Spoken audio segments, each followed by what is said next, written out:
programmer les saints et leurs attributs. On en parlera bien sûr, mais ce sera à la fin de ce cours. Avant d'attaquer les saints et leurs attributs, je crois qu'il faut d'abord compléter ce que nous avons appris le mois dernier. Et ça, c'est tout de même important parce que on est arrivé à un moment avec les Templiers, on est arrivé à la fin de l'explication de la numérique. Et je crois qu'il y a une étape à faire avant de passer du profane à l'initié, puisque les saints étaient initiés. Je crois qu'il y a une étape qui nous manque un petit peu, c'est ce que je vais vous proposer aujourd'hui. Et ce sera alors tout à fait complet, plutôt que de présenter cette matière dans la seconde partie. La seconde partie du cours, à partir du mois de mai, touchera la gnose surtout, et on fera déjà aujourd'hui des essais. Je vous présenterai déjà ce que c'est que la gnose, mais en 5 lignes, pour voir un petit peu à quoi on va toucher la prochaine fois. Alors, dans la fois dernière, nous avons parlé de la symbolique des Templiers, que cette symbolique finalement n'existe pas.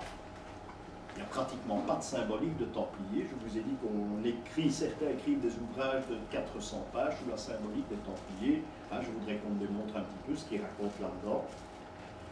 Que je vous ai parlé que la symbolique des Templiers était secrète. Ça veut dire qu'on emploie 3 couleurs, le blanc, le noir et le rouge. Je fais un résumé de ce que nous avons vu, ça va nous servir d'introduction. Que le noir, c'est le profane, que le blanc, c'est l'élu. Ça, c'est très important. Nous avons parlé également d'une symbolique chiffrée chez les Templiers. Leur tombe, je vous l'ai dit, était carrée.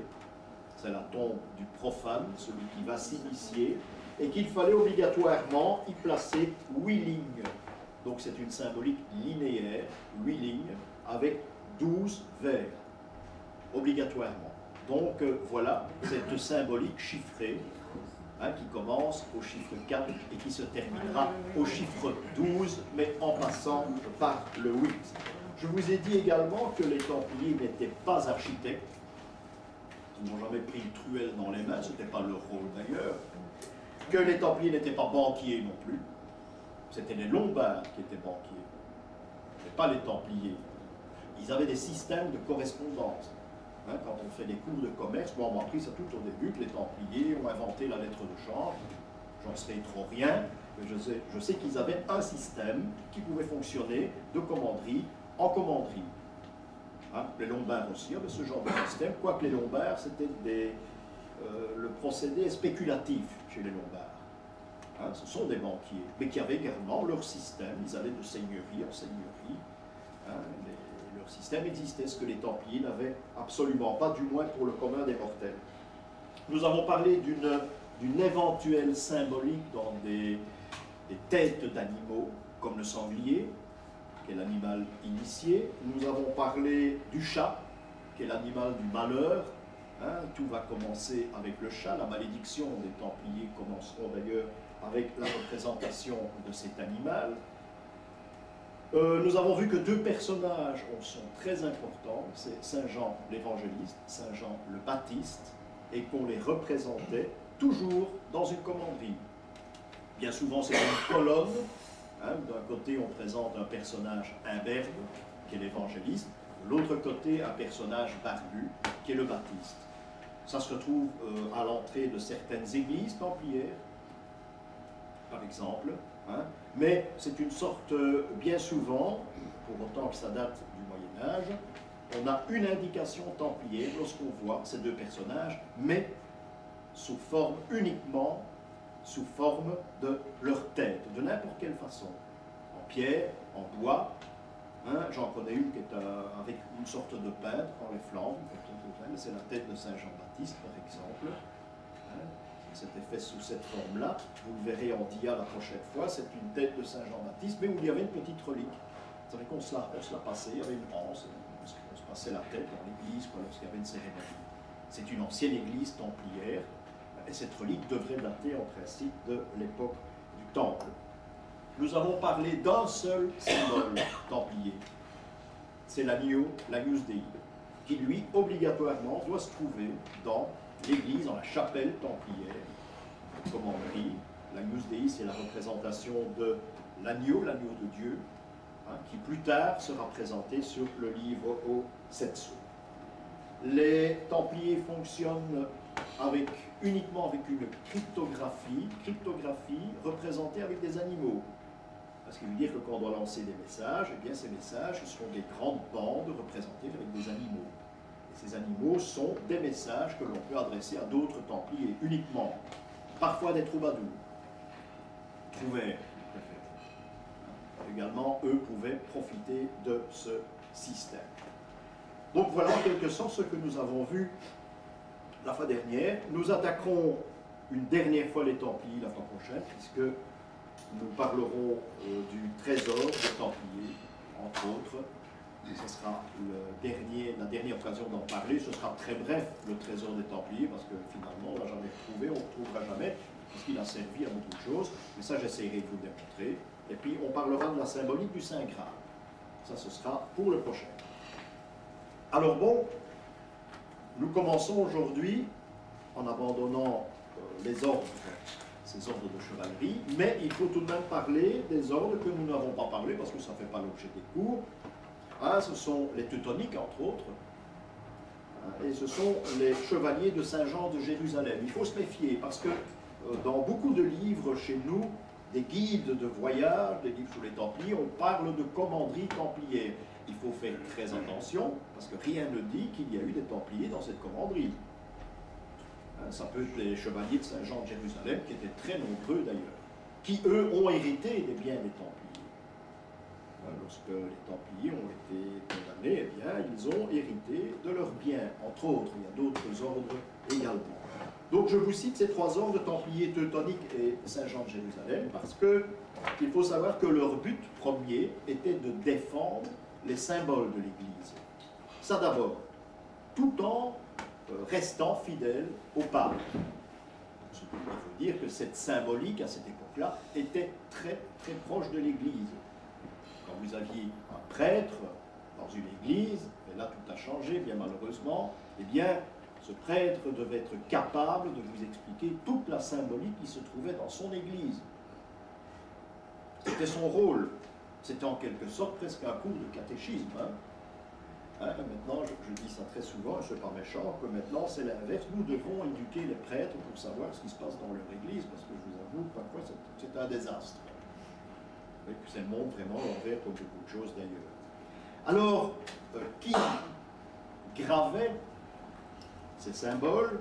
Eh bien, ce sont les tailleurs de pierre d'abord, ça vous savez, les maçons, les bâtisseurs, ensuite, les sculpteurs, et enfin les graveurs. Voilà quels sont les 4 corps de métier qui participaient à l'élaboration de cette symbolique. Attention, tous ces gens doivent être obligatoirement initiés à la symbolique, parce que sinon ça ne sert à rien. Vous voyez ça d'ici, leur message n'a aucun sens s'ils ne sont pas initiés. Donc ils ont fréquenté des lieux, des endroits où on les initiait. Il y avait notamment une école très importante à Ratisbonne où on initiait toute la symbolique. Il arrivait même souvent que ces maçons, que ces sculpteurs, que ces graveurs ne savaient ni lire ni écrire. Il est arrivé souvent de rencontrer en Hainaut, parce que le Hainaut est une terre bénie pour la symbolique, en Hainaut, eh bien, des sculptures qui ont été faites par des initiés, mais qui ne pouvaient ni lire ni écrire. Ils avaient un message à transmettre. Je vous donne un exemple, et ça n'a rien à voir avec la symbolique. J'ai retrouvé une carte de visite, Bristol, qui date de 1865. Il y a 3 fautes d'orthographe sur la carte de visite. Alors, est-ce que c'est l'auteur, celui qui a donné la carte de visite, qui a fait 3 fautes, ou bien c'est le linotypiste qui a fait la carte, qui a fait 3 fautes d'orthographe? C'est assez extraordinaire. Donc, il y en a un qui travaille, comme on lui dit de travailler, et c'est tout. Il ne savait peut-être pas lire. Je fais toujours la relation entre ces deux cas. Alors, il y a ce qui est très important en symbolique aussi, c'est l'héraldique. L'héraldique qui est transmis par un collège d'armes. Et également par les trouvères et troubadours, qui, dans le fond, Hein, on pourrait même dire que ce sont les descendants des bardes dont nous avons parlé. Ce sont les trouvères et ce sont les troubadours. Trouvères, troubadours, ça dépend où nous nous trouvons dans l'Europe occidentale. Donc les collèges d'armes, c'est très important, les collèges d'armes. Alors il y a les codes particuliers. Vous savez, il y a des codes, les alchimistes par exemple, ils ont leur code à eux.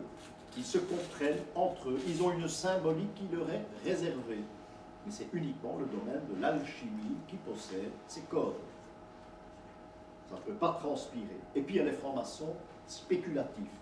Spéculatifs, là il y a beaucoup à dire. Spéculatifs, ce sont les francs-maçons qui ne font rien de leurs 10 doigts. En général, quand je leur dis ça, ils ne sont pas contents. Enfin, n'empêche, ils ont à l'origine la franc-maçonnerie spéculative, ce sont des gens qui parlaient philosophie. Et puis ça s'est transformé en toute autre chose. Mais nous aurons l'occasion d'en parler brièvement. Il est curieux, une chose est très curieuse, c'est que tous ces groupements sont divisés à chaque fois en 3 grades. Il y a le grade d'apprenti, le grade de compagnon et le grade de maître. Ce sont les 3 étapes. 3 étapes qui existent par exemple chez les héraldistes aussi. Hein. L'étape de l'apprenti, eh bien, ce sera celui qu'on appelle le poursuivant d'armes. Les 3 étapes, c'est apprenti, compagnon et maître. Hein, ce sera toujours ces 3 étapes, même si elles portent un autre nom. Mais ces 3 étapes existent toujours. Pour l'héraldique, eh bien, c'est le poursuivant d'armes, c'est le petit grade, c'est le début de l'initiation. Ce sera le héros d'armes, qui est le compagnon, et puis il y aura le maître d'armes, qui lui sera le maître. Le grand maître. Vous voyez que même dans l'héraldique, on retrouve à chaque fois ces 3 étapes. Il y avait des grandes écoles où on apprenait l'héraldique. Les Anglais d'ailleurs étaient grands spécialistes de l'héraldique. Et encore maintenant, parce que j'ai fait une expérience, j'étais dans un village en Angleterre où il y avait un fabricant de blasons, et je lui ai donné mon nom, il a retrouvé le blason dans un gros dictionnaire. Même ici, on ne peut pas vous dire ça. Et il faut faire des recherches, là-bas il avait un gros dictionnaire, il a pris mon nom, joue. C'est extraordinaire, hein. Les Anglais sont très spécialistes un petit peu dans tout. Donc voilà pour les différents degrés, et surtout les degrés de l'héraldique. Ceux qui décident des couleurs, on appelle ça des couleurs, ce sont des gens d'une très grande importance. Le héros d'armes est quelque chose de très important, mais qu'on a longtemps sous-estimé, parce qu'on ne sait plus ce que c'est pour commencer. Alors je vais vous citer un exemple quand même. Hein, je me suis posé longtemps des questions. Lorsque vous assistez à une représentation de théâtre ou d'opéra, eh bien en général, le rôle le plus important se trouve au-dessus de la distribution. C'est un petit peu logique. Eh bien, lorsqu'on prend le livret ancien, lorsqu'on prend les représentations anciennes, les affiches anciennes de Lohengrin, le chevalier au cygne de Wagner, eh bien en tête d'affiche, il y a le nom d'un type qui dit de Ling dans le deuxième acte, c'est le héros d'armes. Vous dire que l'importance que ça avait, même encore à l'époque de Wagner. Donc le héros d'armes est en tête de distribution, les autres, en principe c'est les dames d'abord, je dis en principe, pas toujours, et le reste ensuite. Mais le héros d'armes est en tête, et je vous dis qu'il a 2 phrases à chanter. Hein. Il annonce la venue d'un chevalier, c'est terminé, il va se coucher. Mais il est en tête d'affiche. C'est dire donc encore au XIXe siècle l'importance que l'on donnait au héros d'armes. Quelque chose qui est assez troublant en héraldique, ce sont les graffitis. Nous en parlerons beaucoup, on fera même tout un cours sur les graffitis parce qu'il y a moyen, mais ça c'est très compliqué.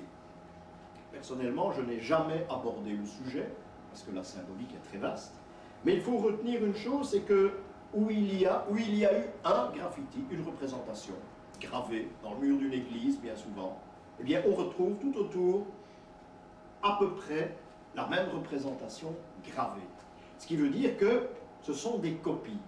Ceux qui sont passés par là, des initiés, ont essayé de copier à un détail près le même signe, le même graffiti qui avait gravé dans cette église. Je me souviens d'avoir visité, vous étiez peut-être là, une toute petite église en Champagne, hein, où il y avait une rose tracée au compas qui devait dater du XVe siècle, hein, pas plus tard. Seulement à côté de cette rose, il y en avait 4, 5, à peu près les mêmes. est gravé de la même façon. Je vous assure qu'ils font un bon moment pour graver ça dans la pierre des cathédrales. Hein.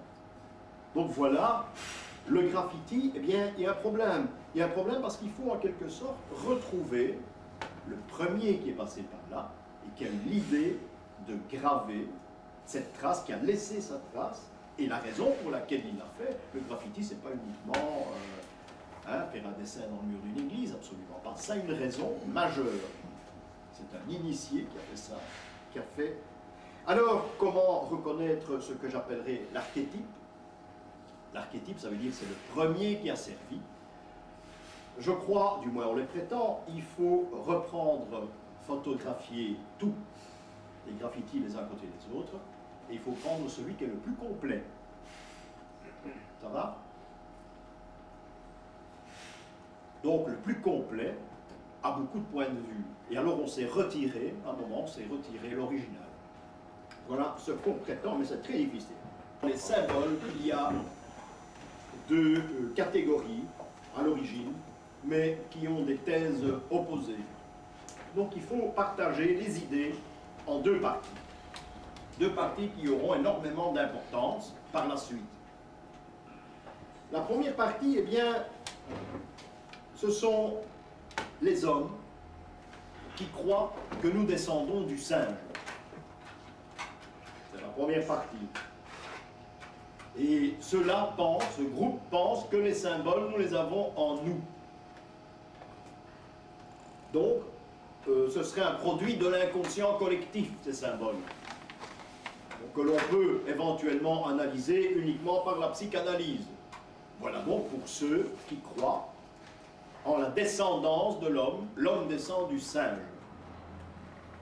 À ça, il y a des contestataires qui, eux, prétendent que l'homme est une créature divine, ce qui est vraiment à l'opposé. Donc, ces symboles, ils ne les ont pas en eux, non. Ces symboles ont été reçus, ont été transmis. Donc, c'est une sorte de savoir, on appellera le savoir antérieur d'essence divine. Voilà donc ces deux groupements qui ont beaucoup d'importance dans toute l'élaboration de la symbolique. Nous allons trouver cela dans l'Évangile selon saint Jean, et on en parlera en symbolique. Eh bien, Dieu, c'est le Logos. Le Logos, c'est-à-dire le Verbe, qui fait partie du langage sacré, le Verbe qui est Dieu. C'est la même appellation, Dieu, le Verbe ou le Logos. Dieu, c'est Théos également, c'est Deus, voilà, en latin. Donc chacun, en quelque sorte, y donne une interprétation différente. Alors, parlons des dessins, puisqu'on a parlé de graffiti. On ne parlera pas de fresques, mais parlons des dessins. Les dessins les plus anciens, on les retrouvera dans les grottes préhistoriques. Prenez Lascaux, par exemple. Il faut savoir que ces dessins ne servent pas à décorer les grottes. Ce ne sont pas des décorations, parce qu'on a constaté que l'on trouve ces dessins dans des endroits inaccessibles. C'est rarement à l'entrée ou dans le salon, ce qui faisait office de salon et de salle à manger. Non, ces dessins ont été réalisés dans des endroits souvent inaccessibles.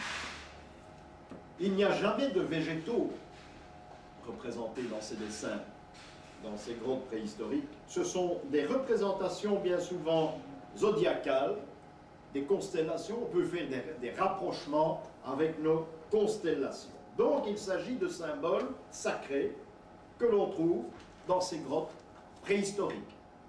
On représente des animaux, on représente des hommes et des constellations. Alors ceux qui défendent le système, nous dirons, de l'évolution, c'est-à-dire ceux qui prétendent que l'homme descend du singe, le langage symbolique est finalement très simple, comme celui des hommes des cavernes est très simple aussi, parce qu'il date des premiers âges du monde. Ceux qui prétendent posséder le savoir antérieur, c'est-à-dire le savoir divin, la symbolique serait donc une vocation universelle qui devrait être étendue dans tous les pays d'Occident et même ailleurs. C'est pour eux le but de la symbolique. Donc vous voyez qu'au départ, il y a un dualisme fondamental. Il y a une grande séparation qui se fait là. Hein? La symbolique initiée, l'essence divine, et de l'autre côté, les gens qui sont matérialistes, l'homme descend du singe. Donc ce sont deux tendances, deux courants très différents. Deux courants très différents qui s'opposeront, disons que c'est le profane qui va s'opposer à la lumière, à l'élu. La lumière, eh bien, c'est le premier matin de l'homme. Pour ceux qui défendent cette évolution. La première fois que l'homme reçoit la pensée et qu'il est capable de comprendre.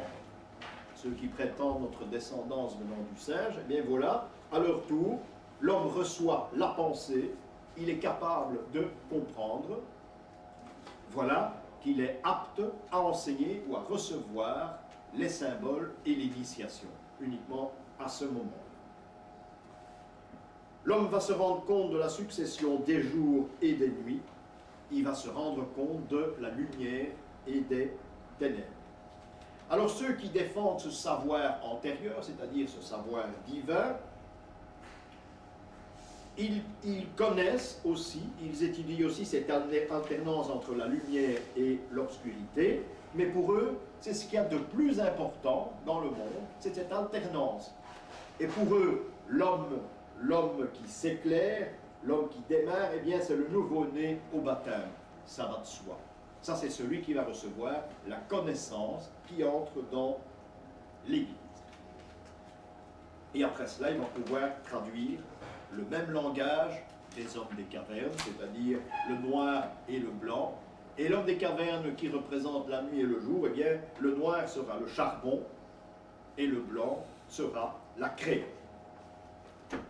Donc, cette lumière blanche de l'élu, de la lumière, les ténèbres, le noir, c'est fondamental dans toute l'histoire de la symbolique. Il faut en connaître le sens. Si vous décrivez une cathédrale, la symbolique d'une cathédrale, ses couleurs sont donc les couleurs les plus importantes au départ.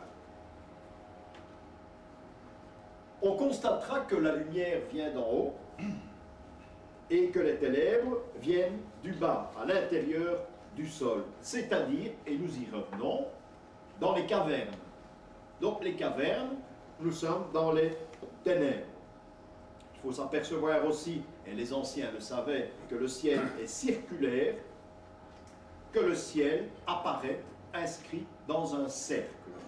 Voilà pourquoi le cercle est le symbole de la lumière dans notre symbolique occidentale.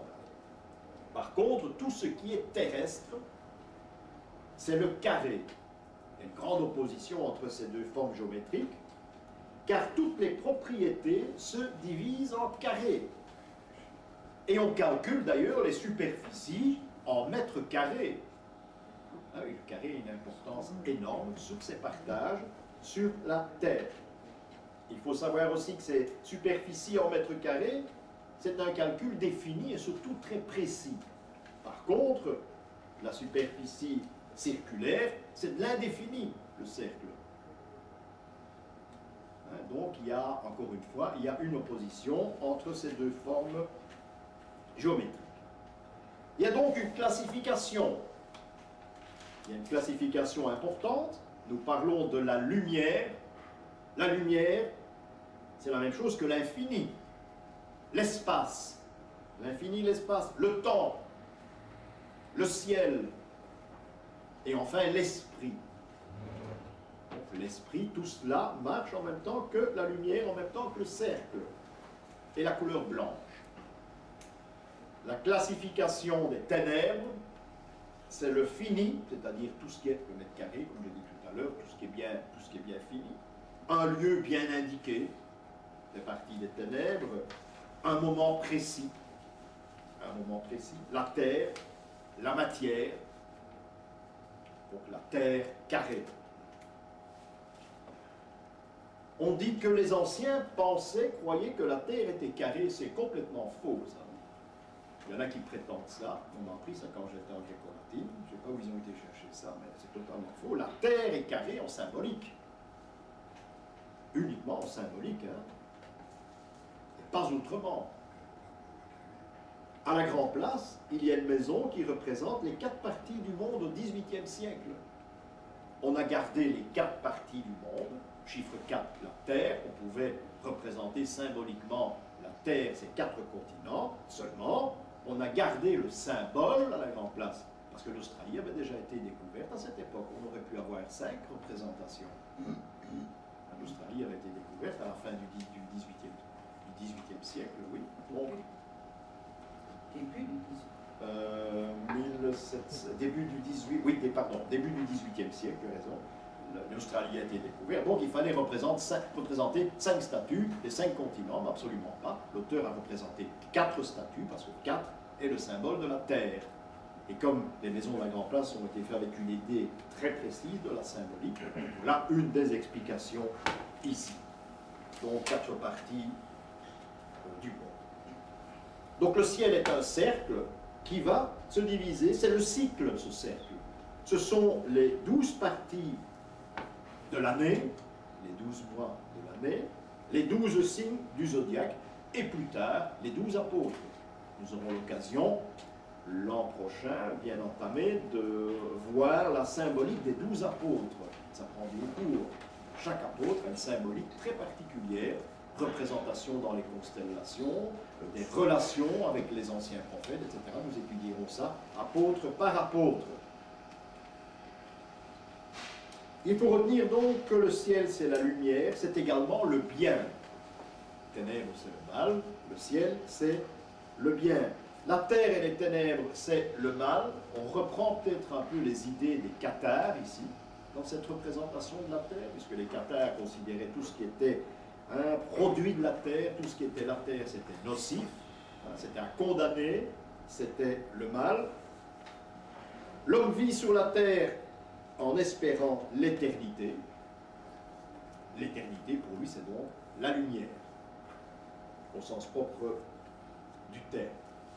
Donc l'homme convoite le carré, c'est important, convoite le cercle, d'une façon ou l'autre. Et c'est le rôle de l'homme. Il convoite l'initiation, il parle du carré, et il doit entrer dans ce cercle. Ce cercle, c'est également le soleil.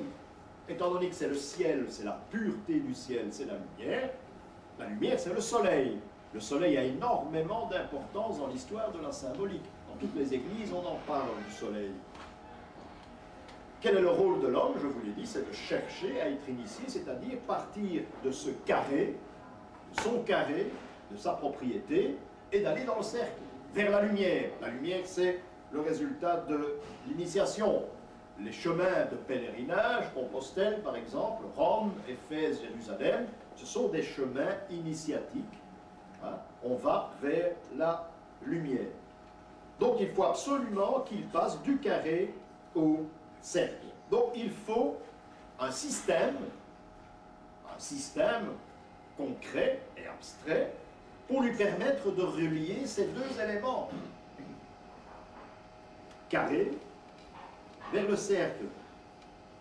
Et là, ce sera le rôle des religions. Voilà pourquoi il y a des religions. Pour faciliter l'homme à accéder à cette lumière, à l'initiation. Religion, c'est regard, c'est relié du latin. Donc, les religions vont aider l'homme à parcourir le chemin et arriver à la lumière, au soleil, à l'initiation. C'est le rôle du pape. En principe, c'est le rôle du pape. En principe, il y a bien longtemps que ce n'est plus le rôle du pape, du moins par la lettre, parce que le pape est le souverain pontife. Pontife signifie pont qui mène d'une rive à l'autre. La signification est la même. Donc, on passe d'une rive vers l'autre rive où on est initié, où il y a le soleil. Et qui est le grand patron de la société? Eh bien, c'est le pape, le souverain pontife. C'est de là que vient pontifex, c'est de là que vient l'expression du souverain en question. Donc, on peut se poser la question, est-ce que passer du profane à la connaissance, passer du carré vers le cercle, ce passage est-il possible pour un être humain? Là, c'est une question très grave, et c'est le problème des gnostiques, parce que c'est un peu ici que commence la gnose. Nous allons en parler en deux mots. Ce problème est celui des gnostiques qui ont répondu à cette question. Et ils ont répondu par une forme géométrique qui s'appelle la quadrature du cercle. Donc automatiquement, pour passer du carré au cercle, il faut passer par la quadrature de ce cercle. Pendant l'Antiquité, au Moyen-Âge, on s'est passionné pour le sujet. On va écrire des livres entiers sur la quadrature du cercle. J'en ai vu, je ne les ai pas lus, mais je les ai vus. C'est un sujet qui intéresse énormément de monde, dans le domaine de la géométrie, de la mathématique, et on ne trouve pas de solution au problème. Ce sont les gnostiques qui vont trouver une solution. Prenez les dictionnaires Larousse, vous verrez quadrature du cercle, impossible. Il n'y a pas beaucoup de détails. Dans le Robert, le grand Robert, il a indiqué, c'est un faux problème. Allez vous faire une idée de ça. Et c'est par le biais de l'agnostique, par le biais des gnostiques, que l'on peut éventuellement expliquer ce passage de l'homme vers la lumière. Les gnostiques vont donc tirer parti de cette impossibilité, et ce sera en quelque sorte à la base de leur dialectique, c'est-à-dire la dialectique, ce sont des gens qui se réunissent pour beaucoup parler, débattre des sujets, et discuter de la pensée, également la dialectique, on se réunit et on parle. Ce sera un des sujets favoris d'ailleurs, la quadrature du cercle, on en parle énormément. Cette clé qui va donner l'occasion à l'homme de passer dans cet autre monde, eh bien, ce sera la quadratrice. Ça, ce sera la clé, puisqu'il faut toujours une clé pour ce genre de problème. Donc, entre la nuit noire et la lumière, il y a un moment de transition. Et vous devez y penser, on en a parlé, on en a touché un mot pendant les Templiers. C'est nuit, le jour va se lever, et il y a un moment de transition. Un moment de transition qui s'appelle l'aurore. Et si vous regardez le ciel au moment où l'aurore pointe, eh bien le ciel est rouge. Donc, résultat, le rouge c'est le sang qui coule, par exemple. Entre le 4 et le 12, il y a le 8. 4 pour la terre, le carré, 12 le cercle, le ciel, et bien il y a le 8, c'est l'intermédiaire. Et le 8 sera l'octogone. L'octogone, ce qui veut dire qu'on peut représenter cet octogone symbolique dans le cercle. Cet octogone permettra donc de passer des ténèbres vers la lumière et donner l'occasion de s'initier. L'octogone, c'est le chiffre 8, donc on a maintenant la formule 4, 8, 12. Le 8, c'est la couleur rouge, et la lumière, c'est donc l'initiation. Donc, on ne peut passer de la nuit au jour que si on est initié. Si on ne peut pas recevoir la lumière. Il y a donc, je vous ai parlé des pèlerinages, il y a donc une route, un chemin des idées à suivre. Il ne suffit pas de passer d'une couleur à l'autre, bien sûr. La foi c'est très important, parce que la foi, ce sont les ténèbres. La foi à l'Église, ce sont les ténèbres. La foi, ça veut dire, vous devez croire, ah je crois bien, d'accord, seulement vous ne devez pas demander d'explication. Ça c'est la grande différence. Les autres, les johannites par exemple, les gnostiques, ils veulent bien croire, mais il faut qu'on leur explique pourquoi. Chose qu'il ne faut jamais demander à un prêtre, parce que là vous entrez dans des considérations terribles. Donc la foi fait partie des ténèbres. Et en gnose, on apprendra à définir ce que c'est exactement que les ténèbres. Donc le rouge, l'aurore, servira d'intermédiaire. Ce rouge, donc, ce sont des clés qui vont permettre de passer des ténèbres vers la lumière. C'est donc ça, la clé de l'initiation.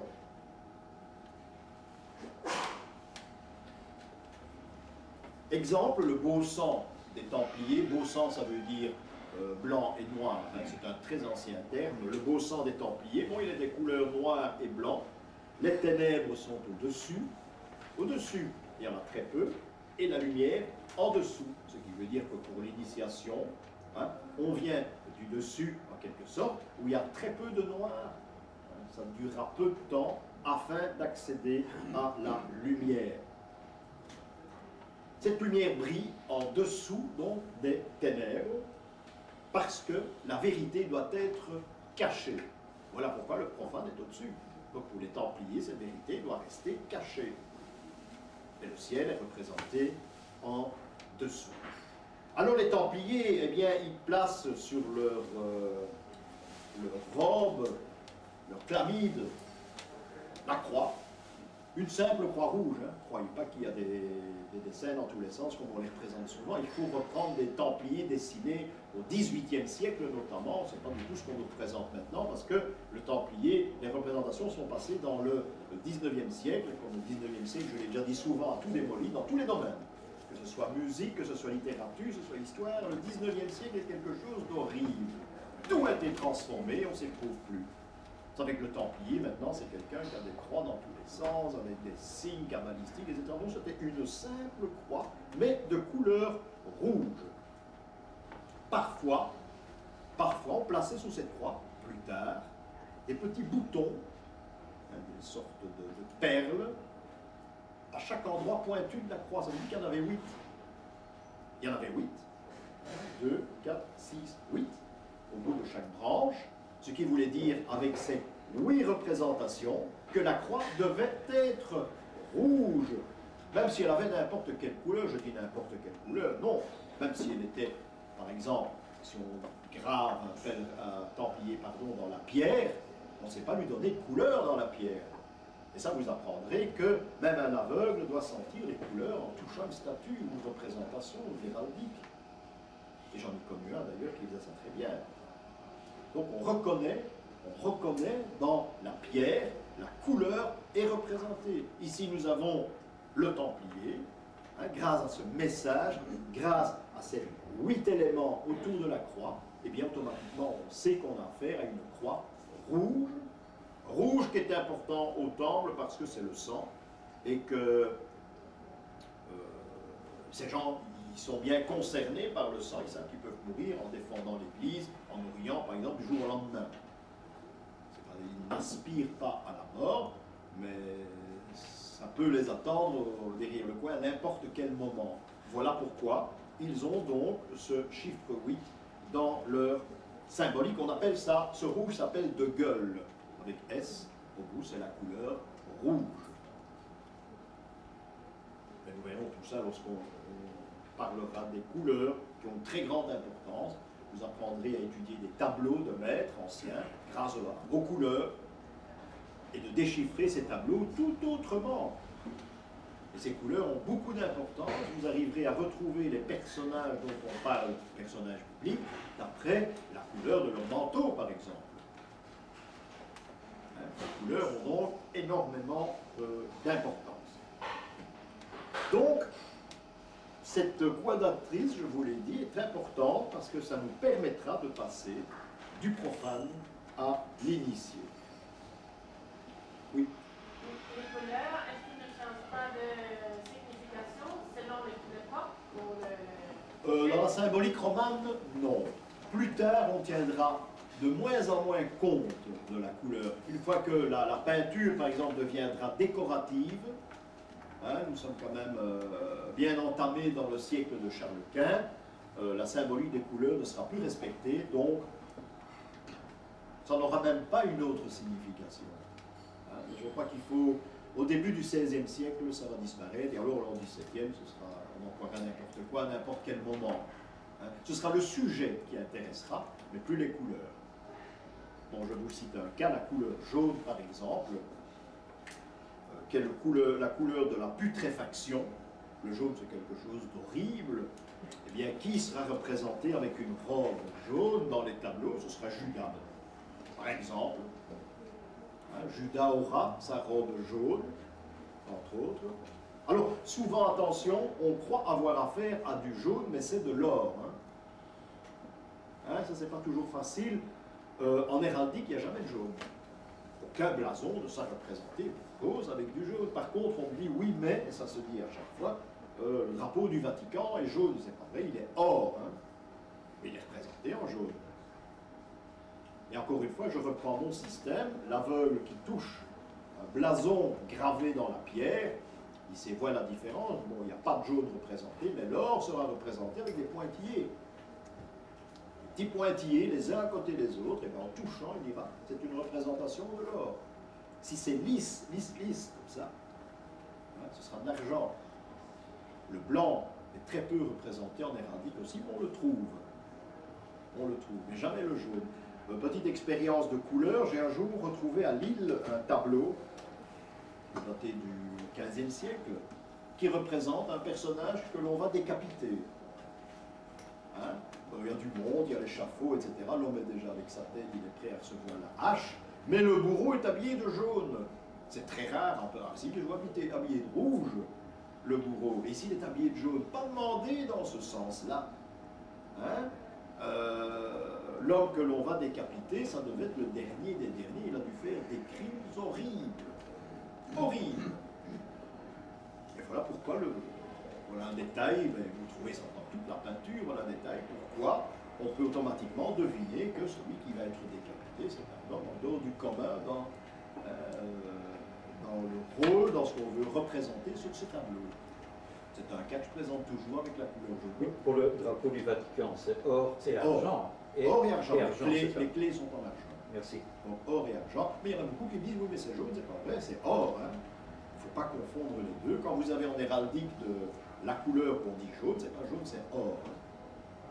Il n'y a jamais de jaune donc représenté en symbolique et en héraldique, parce que le jaune c'est la lâcheté, hein, c'est la putréfaction, c'est tout ce qui est le plus mauvais. Donc c'est la couleur jaune.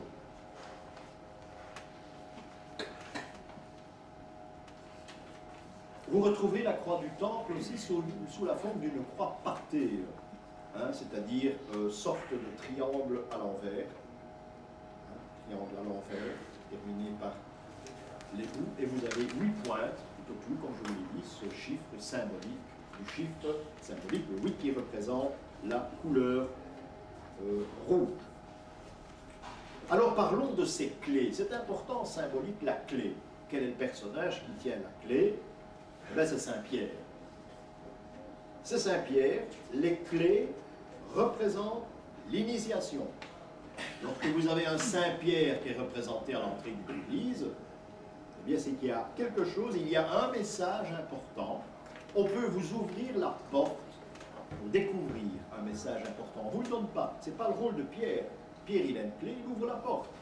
À vous de faire la suite du chemin. Si vous allez à Saint-Guidon, en Anderlecht, qui n'est pas l'église Saint-Guidon, comme on dit toujours, c'est l'église Saint-Pierre, eh bien vous verrez, en entrant, hein, à gauche, vous entrez toujours aller dans la gauche, dans une église, jamais commencer vers la droite, à n'importe où, toujours la gauche, eh bien vous verrez, vous passez en dessous d'une statue de Saint-Pierre, ce qui veut tout dire. Donc il donne les clés, il vous invite à entrer et à retrouver ou trouver le message en question. Et en Anderlecht, par exemple, c'est très lourd de symbolique. Hein. Voilà un exemple. Donc, où il y a un Saint-Pierre, hein, il y a éventuellement un message. Si on vous présente les 12 apôtres ou 6 d'entre eux, il n'y aura pas de message. Hein. C'est donc un Saint-Pierre qui est détaché du contexte de la façade de l'Église. Hein. Attention, hein, parce qu'il y en a beaucoup les Saint-Pierre. Hein. Donc les clés de Saint-Pierre, c'est le blason, on l'a dit, du Vatican. C'est 2 clés. Seulement, il faut faire très attention. Parce que les clés sont représentées de 2 façons différentes. Il faut ouvrir l'œil. Si vous avez des tableaux, des sculptures, eh bien, anciennes, hein, je précise, pas du 19e. Hein, eh bien, soit la clé ou les clés auront des bouts ronds, des anneaux ronds au bout de la clé, passés en sautoir, c'est-à-dire croisés comme le drapeau du Vatican, mais les bouts des clés sont ronds, en forme de cercle. Le cercle signifie, vous le savez maintenant, le ciel. Donc, vous pouvez décrire le drapeau du Vatican. Ça signifie que le pape ou l'Église lit les clés qui peuvent ouvrir les portes du ciel. C'est-à-dire la foi, dans ce sens-ci, dans ce contexte-ci. Voilà le rôle du pape. qui représente les deux clés de Saint-Pierre. Mais à l'abbaye de Cluny, par exemple, les bénédictins vont également employer ces deux clés, mais avec un autre message. Hein, c'est que le bout des clés sera carré. On est vraiment ici à l'opposé. Ces clés seront également croisées, l'une devant l'autre, et parfois on retrouvera au milieu une épée. Ce sont ici les clés de la terre, puisque le bout est carré. Nous sommes en opposition, en quelque sorte, avec les clés du Vatican. Ce sont donc des clés terrestres, les clés qui libèrent, puisqu'il y a une épée qui est représentée. Encore une fois, ici, nous avons un message gnostique qui s'adresse à nous, parce que, rappelez-vous l'histoire de Pierre dans sa prison, Pierre qui a ses biens, hein, et l'ange qui vient le délivrer. L'épée va couper ses chaînes, il est libre, et que va-t-il dire? Ses premiers mots, c'est les mots d'un initié, maintenant je sais. Alors on retrouve l'histoire de Pierre, et on l'adapte en symbolique.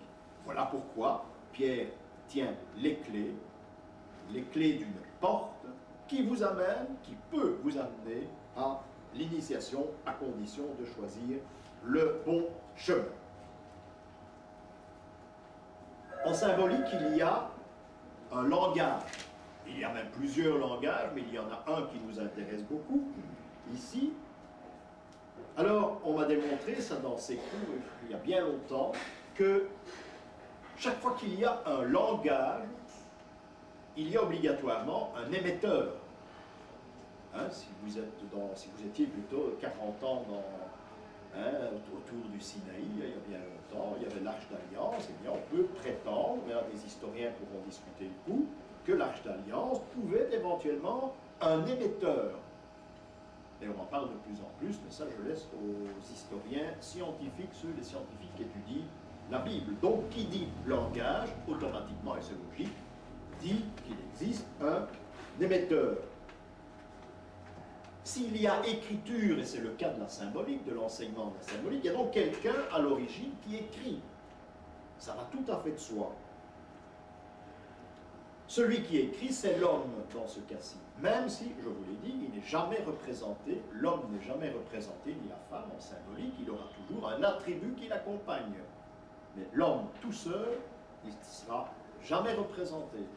Peut-être dans la représentation d'Adam et Ève, mais là ça a une autre signification, on verra ça, hein, qui touche les Vierges Noires par exemple, l'alchimie également. Et là je vous donne un petit détail, le message est tout différent si vous avez un Adam qui est représenté avec le nombril ou pas. C'est important, parce que si on met vous savez qu'il y a eu des thèses, il y a eu des conciles à ce sujet où on en a discuté. Hein. Je ne sais pas s'il n'y a pas eu une hérésie, à un moment donné, les Adamites ont été condamnés, parce que Adam, en principe, ne doit pas avoir de nombril, puisque c'est une création divine. Hein. Mais souvent, on représente un nombril. Donc c'est une autre idée, c'est pas un accident, il n'y a pas d'accident, il n'y a pas de hasard. Hein. C'est une autre idée que l'auteur lance, d'une autre façon. Mais ça, nous verrons, parce que ça a une importance en alchimie, et c'est une importance dans d'autres domaines où on parle de nos créateurs, et notamment dans l'histoire des Vierges Noires. Donc, il y a cette libération de Pierre, c'est très important, qui joue ici, cet accès, ce guide d'accès vers la lumière. Donc, l'homme divise en symbolique ses journées en 12 heures. 12 heures, c'est la lumière, et il va non pas diviser la nuit en 12 heures, mais en 4 veilles. Ce sera le nom qu'il va donner à la nuit, hein, parce que la nuit, pour l'homme, donc, il va découvrir que la nuit, c'est l'obscurité. Donc cet émetteur, je dis s'il y a un émetteur, c'est quelqu'un qui est concerné par ce langage. Le destinataire, on va dire en termes postiers maintenant, le destinataire, c'est donc celui pour qui le message a été créé. Donc Donc il doit comprendre ce qui est dit, ce qui est écrit, mais dans n'importe quelle condition. Il se peut qu'un jour à l'autre, la Terre explose. Ça peut arriver, ça nous entend d'ailleurs dans une petite vingtaine d'années. Tout est à recommencer. Oui, parce que toutes les prophéties se terminent en 2031, que vous tournez ça comme vous voulez. Est-ce que c'est une destruction, une explosion, un changement? Et tout le monde est en 2031. On ne sera plus là. C'est pas dit, hein? Bah, c'est jeune. Il y a beaucoup de jeunes ici. Hein? Les jeunes dames ici seront là. On est vieux maintenant. Donc il faut un bagage utile qui se trouve dans un endroit qu'il faut réexploiter pour recréer le monde. Et ce bagage, c'est la symbolique. On y retrouve nos vérités essentielles. Donc le langage symbolique n'emploiera que cette planète. Le lecteur, celui qui lit la phrase symbolique, ou plutôt les phrases symboliques, le lecteur peut donc être considéré comme étant le centre du monde. L'homme, c'est le centre du monde, parce que c'est à l'homme que s'adresse la symbolique. Donc, lui est le centre du monde. C'est important aussi de le signaler. Conventuellement, bien sûr. Donc, à la base, tout est faussé. On déclare que ces planètes sont fixes, que tout est faussé, ces planètes ne bougent pas. Évidemment, plus tard, on verra que la Terre tourne autour du Soleil, ça c'est encore un autre problème. On le sait maintenant. Dit-on, eh bien c'est pas vrai, on l'a toujours su. On a toujours su que la Terre tournait, et que la Terre tournait autour du Soleil. C'est pas nouveau, hein. D'ailleurs, dans les cathédrales, allez à la recherche de cette symbolique, vous verrez que cela est exprimé par des statues, dans des vitraux anciens, dans des sculptures. On voit que le Soleil est le centre, mais que la Terre tourne sur elle-même et autour de ce Soleil qui, lui, est fixe. On l'a toujours su. Hein. Pourquoi? Eh bien parce que dans la matière, dans la symbolique, qui représente le Soleil? Le plus précis que ça, l'enfant Jésus. Parce que Dieu n'est pas représenté en symbolique. Hein? Dieu, théos, la matière, c'est l'idée. Il n'est pas représenté, oui, il y a bien des tableaux, mais qui sont tardifs, où on voit un immense barbu avec un bâton qui est censé être le créateur. Mais bon, ça, pour moi, personnellement, ça n'a pas de signification que dans le domaine de la franc-maçonnerie. Là, on y tient beaucoup. Et on représente souvent Dieu parce que c'est le grand architecte. On ne va pas s'étendre là-dessus. Mais Jésus est censé représenter le soleil. Le soleil qui est entouré du chiffre 12, c'est-à-dire les 12 apôtres. Ou de ceux qui vont écrire, qui sont sur la terre, qui vont transmettre le message. Ils sont au nombre de 4. Ce sont les 4 évangélistes. Voilà la signification chiffrée des débuts de l'histoire de Jésus. Alors, lorsqu'on voit des tableaux très anciens, des statues dans des églises aussi, il arrive, il faut bien faire attention, il ne faut pas passer en vitesse, il arrive parfois, et j'en ai vu quelques-unes, où l'enfant Jésus est sous les bras de sa mère, et il tient en main une toupie. Et une toupie qui est très particulière parce qu'elle est terminée par des palmes, par de petites palmes. Hein, on a déjà dit que ça ressemblait à un hélicoptère. C'est un peu ça. Donc, cette toupie tourne sur elle-même. Il suffit d'actionner ce que l'on voit difficilement, mais il est censé exister, un lacet. On tire un lacet, et cette toupie est censée donc tourner sur elle-même dans le sens de la rotation de la Terre. C'est donc Jésus qui tient la Terre qui tourne. Jésus est le soleil, dans tous les cas de la symbolique. À cause de ces palmes, donc, et le fait d'actionner ce lacet, mais la Terre tourne. Et elle tourne autour du soleil. Et ça, c'est important. Donc, elle va accomplir ce mouvement exact de la rotation que nous connaissons autour du soleil. Monsieur, Oui. pourquoi est-ce qu'alors on a des gens comme Copernic ou Galilée se sont fait Bon, détruire par l'Église qui pour moi, garde ces symboles. oui, pour moi, l'histoire de Galilée n'a pas de sens. Il ne faut pas prendre à la lettre l'histoire de Galilée. On en a fait une reconstitution historique il y a quelques mois qui était complètement loufoque, à la limite. Ça n'a pas de sens. Parce que tout le monde, l'Église, savait que la Terre tournait autour du Soleil et tournait sur elle-même, qu'il y avait une rotation sur elle-même. Seulement, où on en a voulu à Galilée, c'est qu'il a révélé ce secret aux profanes. Maintenant, on ne peut plus sentir ce que c'est la différence entre un profane et un initié. On ne peut plus sentir cela, mais à l'époque, c'était réservé à l'Église et pas n'importe qui à l'Église. Donc les ponces de l'Église et les initiés savaient très bien, et le démontrent dans ces statues du Moyen-Âge, que la Terre tournait sur elle-même et autour du Soleil. Mais Galilée a parlé. À qui il a parlé, on ne sait pas. On ne sait pas. Mais ça a dû être très méchant, parce qu'il a été enfermé, non pas dans un cachot, il n'est pas passé devant l'Inquisition, il faut oublier ça aussi, mais il a été mis à demeure dans une villa. Voilà. Voilà comment Galilée a terminé ses jours. Mais on lui a interdit de parler. Il était l'ami du pape de toute façon. Donc il a vendu un secret, il a eu des problèmes. Mais pas c'est des problèmes dont on nous parle. Tout ça pour vous dire qu'il y avait un secret à l'Église qui a été vendu. Voilà, il a vendu le secret et il a failli avoir des problèmes. Parce qu'on me le rappelle ici, j'oublie de vous en parler, qu'il était le grand ami du pape, dont j'ai oublié le nom, c'est important. Et bon, ça s'est arrangé. Enfin, n'empêche, il a été placé en surveillance dans une villa où il était d'ailleurs très bien.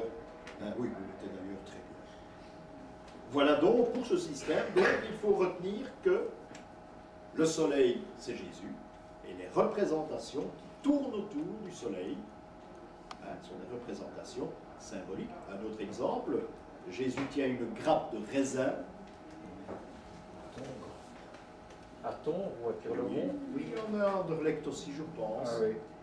À l'extérieur, la grappe de raisin, eh bien, ce sont les planètes qui sont autour du Soleil, qui gravitent autour du Soleil. Et cette grappe de raisin, évidemment, maintenant, l'Église, on va vous dire quoi, cette grappe de raisin? Et le commun des mortels en religion, ben, on va vous dire, c'est le raisin de l'Eucharistie sur l'autel, c'est un symbole. Ben, oui, d'accord, d'accord pour ça, mais c'est un tout autre sens que l'on ne peut plus accéder à ce sens maintenant. Et il existe, et le voilà, ce sens, ce sont les planètes. Alors parfois il tient une pomme en main. Par exemple, eh bien, la pomme c'est la Terre, encore une fois, qui est immobile ici, mais la Terre se trouve confrontée avec le Soleil. Et la Vierge c'est le cosmos, c'est l'ensemble de tout. En symbolique, la Vierge doit toujours avoir un manteau bleu. Un manteau bleu avec des étoiles. Elle représente le cosmos. Donc on a toute une représentation symbolique ici, avec un manteau bleu de la Vierge, qui a toujours 12 étoiles. Je dis toujours, c'était les représentations conventionnelles à l'époque. 12 étoiles, une auréole avec 12 étoiles. C'était cette représentation-là qu'on avait de la Vierge. Enfant Jésus, le fruit, etc. Oui. Petit Jésus qui tient un oiseau. Oui. Ça doit avoir une signification dans un ordre religieux. Ce sont des franciscains.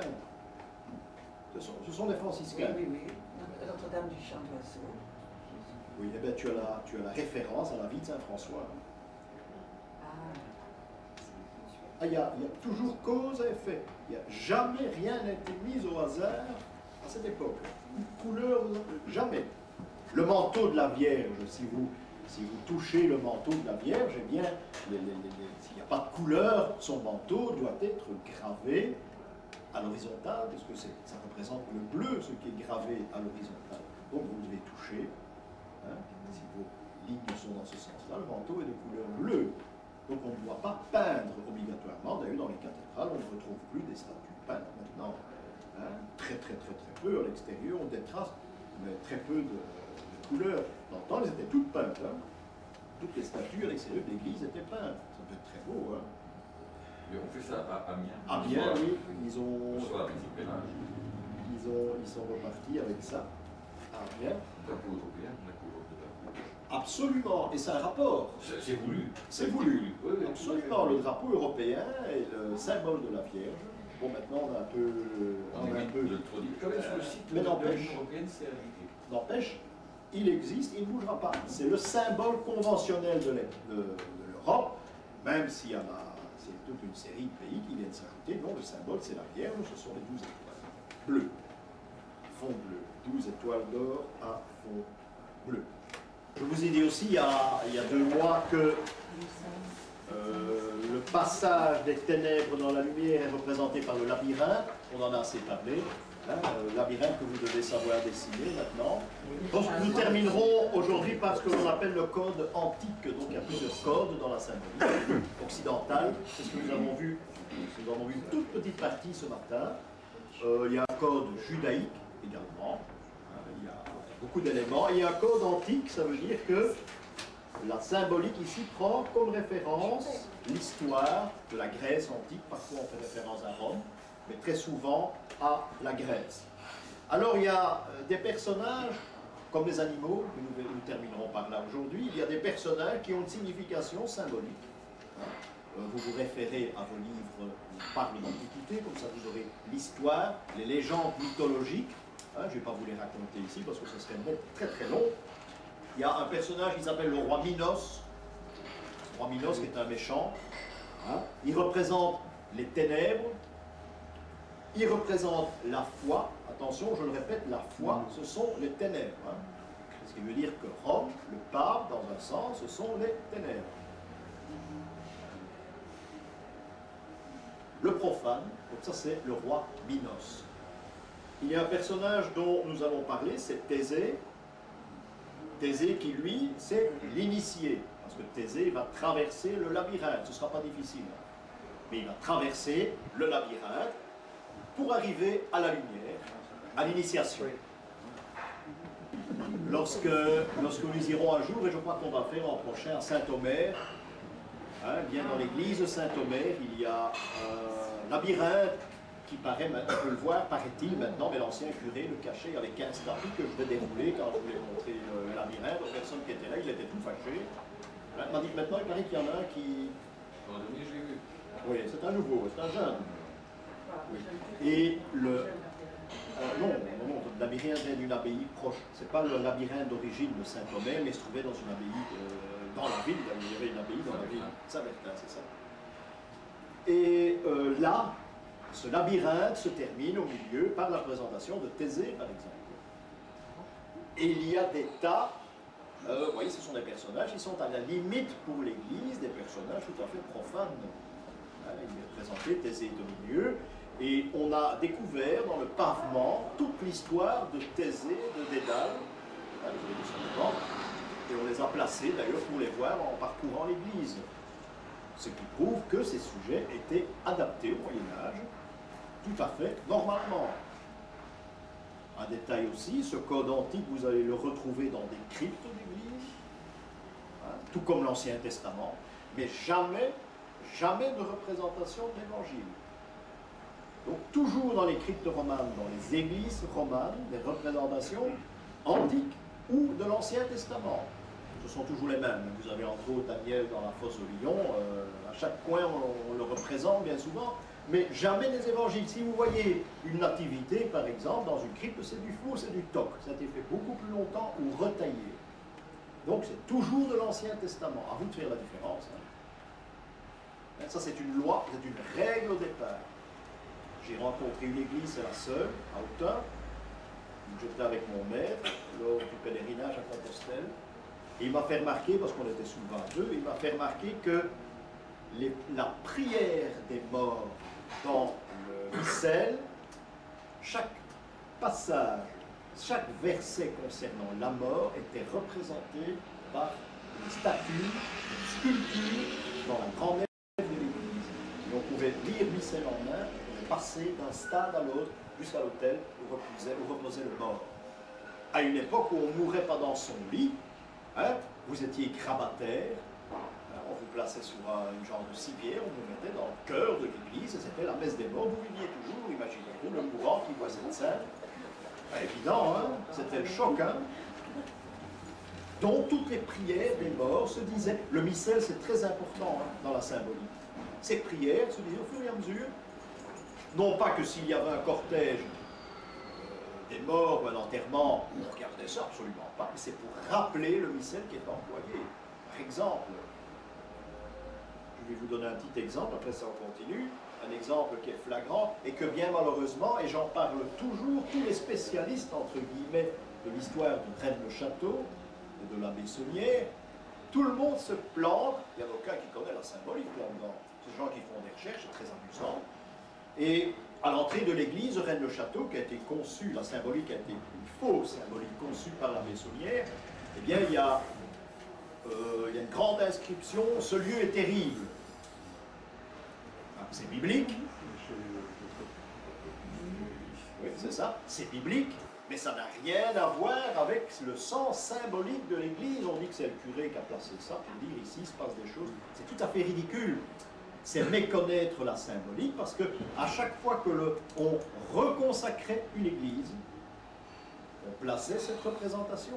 Ou bien dans le missel, les premières paroles du prêtre, lorsqu'on reconsacre une église, eh bien, il doit dire « ce lieu est terrible » en latin, et il continue ses prières.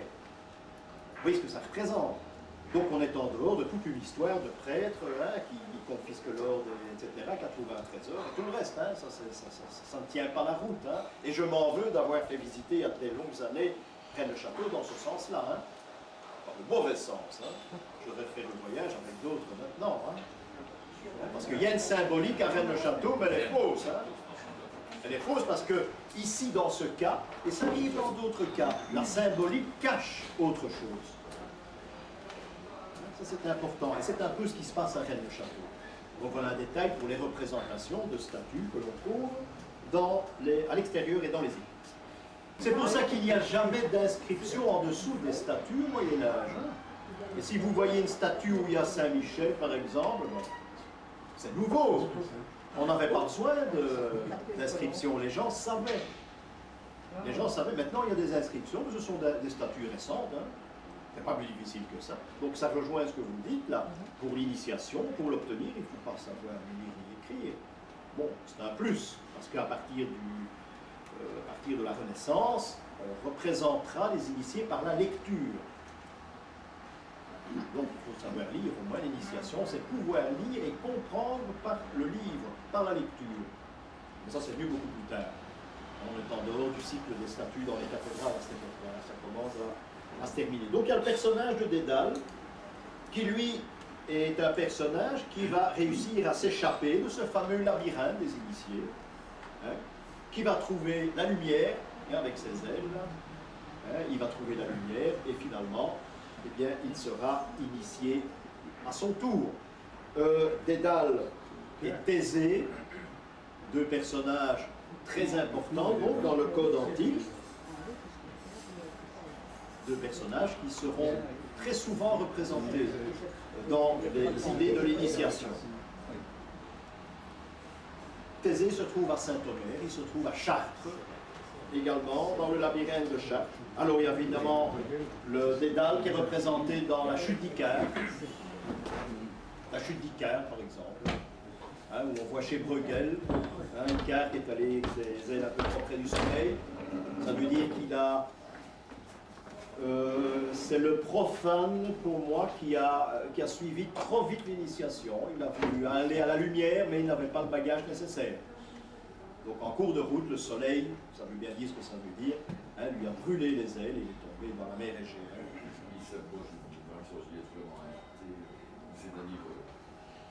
En brûlant les étapes. Il a brûlé les étapes, exactement. C'est ça. Et il a été pris à son jeu, quoi. Ça, c'est et on le représente chez Bruegel, vous connaissez la chute d'Icare, et vous avez fait une conférence sur le tableau. Donc, un autre symbole qui correspond au labyrinthe, c'est la coquille. On en a assez parlé, je l'ai dit, vous devez savoir la dessiner. Parce que chez les Grecs, la coquille, ce qu'on appelle maintenant coquille Saint-Jacques, qui n'est un symbole que à certaines occasions seulement, je l'ai expliqué. La coquille qu'un pèlerin tient en main pour faire son voyage n'est pas un symbole. La coquille qui se trouve sous le manteau de Saint-Jacques n'est pas un symbole non plus. La coquille, quand elle aura été pêchée ou retirée à Compostelle, ou plutôt à Padrone, à 20 km de Compostelle, par quelqu'un qui a fait le pèlerinage, ça devient un symbole. Parce que c'est sacré, mais pas avant. Donc ce n'est pas un symbole, c'est une marque, hein, c'est comme Shell ou pompe essence. Ça a exactement la même valeur. Oui, je vulgarise peut-être un peu, mais ça a exactement la même valeur. Alors, l'histoire de Dédale, Minos qui en veut à Dédale, à mort, parce qu'il y a eu des problèmes avec l'épouse, la reine, l'épouse de Minos, qui a eu certains problèmes. Je passe les voyages de Dédale, parce que Dédale a voyagé, il s'est retrouvé en Sardaigne même à un moment donné, et en Sicile. Le roi Minos veut absolument mettre la main sur Dédale pour l'empêcher de nuire. Il veut se venger. Alors il organise un très grand concours où il va imposer une épreuve.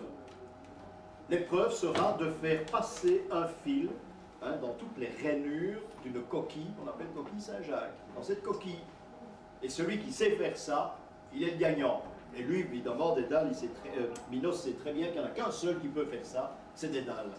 Que va faire Dédale? Eh bien, il va percer un trou dans la coquille, il va faire passer le fil, il va attacher le fil à la patte d'une fourmi, il va placer du miel dans la coquille, et la fourmi va faire exactement le dessin. Avec son fil, va faire le dessin de toutes les volutes de la coquille Saint-Jacques. Voilà la preuve que Dédale était un très grand monsieur. Minos l'a reconnu, bien sûr, parce que c'est le seul qui aurait pu avoir l'idée de faire passer de cette façon-là la ficelle dans les méandres. Donc la fourmi est un symbole. Minos et Dédale sont des ennemis. Minos a retrouvé, grâce à cette épreuve, Dédale, mais l'important c'est que la fourmi devient un symbole par la même occasion. Et la fourmi est le symbole du pèlerin, entre autres, parce qu'elle fait son chemin pour obtenir l'initiation. Donc quand vous verrez une fourmi, ce qui est déjà très rare, très très rare, dans des enluminures on peut trouver ça, mais très rarement aussi, eh bien une fourmi, c'est un symbole, c'est le symbole du pèlerin. Donc voilà déjà un animal, je vous en parlerai d'autres, on terminera d'ailleurs avec ça. La coquille, je vous l'ai dit, deviendra la coquille Saint-Jacques, c'est donc la marche vers Compostelle, puisque la marche est très importante. Au Moyen-Âge, on fait tout pour la marche, il n'y a pas de confession, on se fait pardonner chez le prêtre, mais il faut marcher. On marche. Il y avait des maris qui s'intéressaient parfois, parfois ça donnait un problème. Enfin, on partait très longtemps, on en revenait rarement. Mais le sacrement de pénitence, c'était la marche vers Compostelle, entre autres.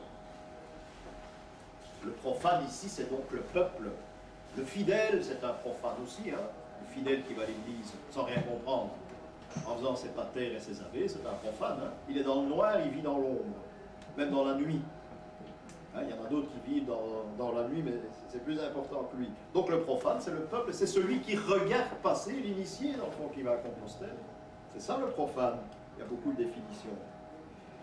Les ténèbres, c'est aussi, et là on est dans la gnose, c'est aussi le règlement des ténèbres. Les lois. Les lois, c'est également les ténèbres. Et ça, je dis, nous arrivons dans la gnose parce que la gnose combat les règlements. Ce ne sont pas des anarchistes. La gnose combat les règlements et les lois. Et tout ce qui nous tient forcément à la terre. On revient à Pierre qui est délivré de ses liens. C'est un sens symbolique également. L'Église est parfois représentée par un personnage dont on parle, on en a parlé tout à l'heure d'ailleurs, Ariane. Ariane, parfois, symbolise l'Église. Vous savez qu'Ariane va donner un fil à Thésée, un fil qui lui servira absolument à rien, pour la bonne raison qu'il n'y a pas d'impasse dans le labyrinthe. Il n'y a pas d'impasse. Donc il devait suivre le cours, il devait le suivre, mais il n'y avait pas de menace. Pour aller tuer le Minotaure, il y avait un coup. Ça, il fallait suivre. Mais il n'y avait pas d'impasse, donc ce fil ne lui sert à rien. C'est pour ça d'ailleurs qu'il va exiler Ariane en Naxos. Elle était un petit peu dans son chemin par moment, je crois qu'on n'en entendra plus parler. Seulement, l'Église de la foi sera représentée par cette fameuse Ariane de l'Antiquité. Celle qui donne un fil, mais qui ne sert absolument à rien. Ce qui prouve encore que l'Église de la foi est une Église des ténèbres. La terre, le noir, cet enseignement qui n'est pas un enseignement, la foi.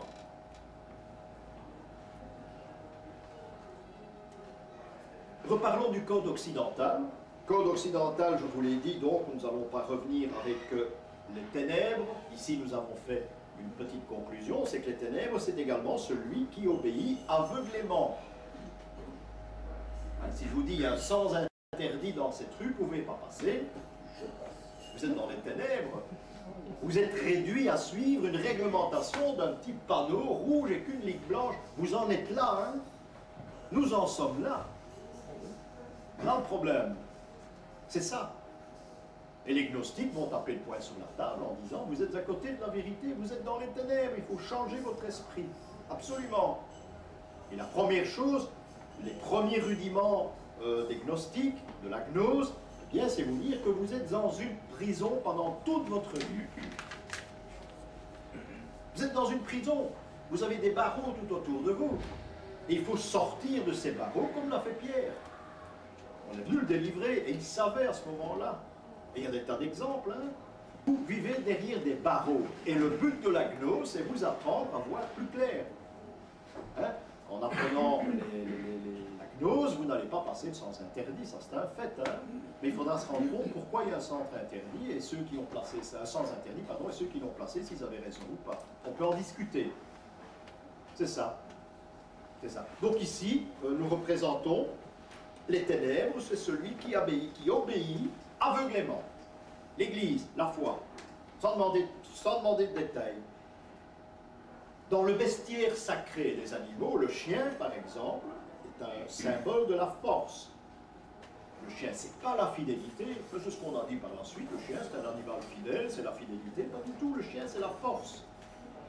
Et comment le démontrer en symbolique? Eh bien, c'est pas compliqué.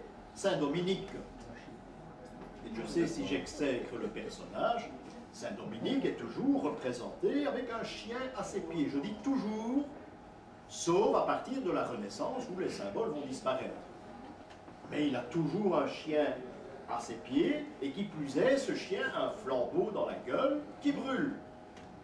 Alors on peut passer 10 000 fois à côté de ce Saint Dominique, on dit c'est une décoration. Non, vous pourrez connaître la signification. Saint Dominique est celui qui a été à une certaine époque le grand patron de l'Inquisition, et il voulait mettre le feu au monde. Monde qui ne croyait pas, le monde hérétique. Et c'est pour ça qu'on le représente avec ce chien. Hein, ce chien et son flambeau. C'est la raison. Si vous vous promenez en province, si vous vous promenez à l'étranger, vous avez une toute vieille porte en bois, un vieux bâtiment, et c'est le cas de Braine-le-Comte, si vous connaissez Braine-le-Comte, eh bien il y a un saint qui est représenté dans le mot clair de la porte, avec un chien à ses pieds. On voit très mal, mais c'est un ancien couvent dominicain, il ne faut pas chercher plus loin. Il ne faut pas aller dans les archives de la ville. Hein. C'est à ça qu'il faut arriver, à essayer d'éviter des recherches, mais bien souvent, n'allez pas au centre syndicat d'initiative, parce que là vous allez rire. Hein. Moi je ris souvent. Hein. Donc il y a une signification aux ordres religieux, une représentation symbolique, une marque, hein, qui est ici symbolique pour le chien, une marque qui définit la signification d'un ordre religieux. Chacun a sa marque. Chaque ordre religieux a sa marque. Les carmélites ont leur marque. Les franciscains, ce sont deux bras généralement croisés avec les stigmates. Quand vous voyez ça, vous êtes chez les franciscains, mais nulle part ailleurs. Hein. Même si le couvent est occupé par des jésuites maintenant. Hein. C'est le cas souvent, ça, les couvents ont été repris. Mais si vous avez la représentation ancienne du Moyen-Âge, eh bien, vous ne pouvez pas vous tromper. Une petite indication, je vous l'ai dit la fois dernière, ou bien je l'ai dit en excursion, que ce sont les capucins qui ont inventé le monde de piété. Pour pas que les chrétiens doivent demander de l'argent prêté chez les juifs. C'était ça le boulot. Les capucins ont dit on va faire le monde de piété.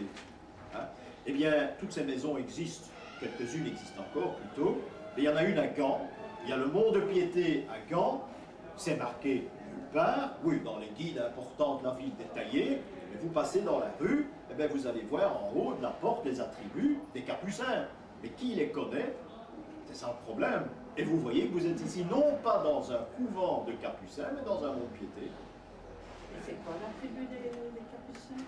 C'est la lance qui a transpercer le Christ et la seconde lance avec l'épaule. Et parfois il y a encore un petit ça consacre c'est consacré à la passion. Ceci est valable dans tous les livres d'histoire aussi. Hein. Il y a des cartes géographiques, il y a des dessins de couvents, de monastères, où il y a chaque fois un petit indice qui vous permet d'identifier le couvent même s'il n'y a rien marqué. Vous devez l'identifier grâce à ce symbole. Automatiquement, il faut chercher parfois. Alors il y a un petit amusant, mais ça c'est pas de la symbolique. Hein. Oui, quoique pour lui, il y a un nommé Sandérus, qui est un grand artiste, Sandérus, qui a peint tous les couvents qui existaient, même ceux qui n'existaient pas. Et ce brave homme, il faut remarquer les planches, j'en ai beaucoup en copie bien sûr, où il y a des petits fumets hein, au-dessus des cheminées des couvents. Un peu comme à Rome quand on vient d'élire un nouveau pape. Mais si vous voyez qu'il n'y a pas de trait de fumée, ça veut dire que c'est un couvent sévère où il a été mal accueilli. Ah mais c'est pas mal. Alors d'après l'importance de la fumée, vous voyez, l'on mangeait bien. Mais regardez les plans de Sandérus, ce dessin, ça vaut la peine. Hein. Alors chez les Prémontrés, à Grigberg, il y a la fumée partout. Oh, mais ça, je veux le voir. Oui, parce que ces gens mangeaient très bien. D'ailleurs, dominicain, c'est dominicanes. Hein. Dominicains, dominicanes, les chiens du Seigneur. Hein. Donc ce sont les chiens du Seigneur. Il y a un tableau qui est repris des dizaines, tout pas des centaines de fois, c'est Saint Dominique qui reçoit le rosaire de la Vierge. Hein, c'est une fumisterie monumentale. Hein. Ça représente une chose que l'on ne comprend plus, c'est qu'il a adopté définitivement l'Ave Maria, ce qu'on appelle l'Ave Maria, pour laisser tomber en échange le paternoster. Hein. Ça faisait partie de sa politique. Donc voilà pourquoi ce tableau qui a été peint là, dans toutes les églises, on voit cette représentation. Alors, les animaux, le singe par exemple, est souvent représenté. On le présentera toujours à l'extérieur de l'église. En disant, le singe c'est le profane bien sûr, hein, en disant qu'ici il y a quelque chose à apprendre, mais il faut aller correctement. Hein, il ne faut pas travailler trop vite. Il ne faut pas se baser sur l'instruction que vous avez reçue. C'est très important. Le singe est uniquement capable d'imiter son maître. C'est tout ce qu'il sait faire, c'est bien connu. Il n'a pas d'intelligence propre. C'est l'apprenti sorcier, le singe. Voilà, il essaye d'imiter son maître, mais il casse la baraque pour finir, hein, parce qu'il ne sait rien. Donc c'est un avertissement à l'entrée de l'église. Par contre, lorsque vous verrez un escargot dans le vestiaire sculpté, ça veut dire... Un améro. Non, c'est pas un améro. Ça veut dire ici, il y a quelque chose à apprendre, mais il faut aller doucement. C'est très compliqué, donc calme. Il y a beaucoup de choses à voir, mais il faut y aller doucement. Alors venons à des animaux qui sont nocifs, c'est le hibou et la chouette. Hein, le hibou, eh bien, c'est celui qui est dans l'erreur. Il y en a peu dans l'église. Il y en a peu. Sauf si on veut représenter une communauté qui est dans l'erreur. Alors vous verrez un hibou, ou bien une chouette. Le hibou ne peut pas voler. Oui, la nuit. La nuit, il ne voit que la nuit. Il vit la nuit, il vit dans les ténèbres. Donc il est incapable de voir la lumière, le hibou. Donc incapable d'accéder à la vérité. Voilà comment vous devez juger la présence d'un animal à côté d'un saint, parce que ici il y a un hibou comme attribut d'un saint, j'ai jamais rencontré. Ça peut exister, pourquoi pas? Pourquoi pas? Eh bien pour la bonne raison que le hibou est censé représenter la communauté juive. Des gens qui ne savent rien, qui ne se donnent pas la peine de s'initier, et pour cause, mais il y a une bonne raison à cela. Ça c'est ce qu'on va vous dire au second degré, mais à un autre degré, le juif a un calendrier lunaire. Et nous avons un calendrier solaire, ce qui veut dire qu'automatiquement ils sont rejetés.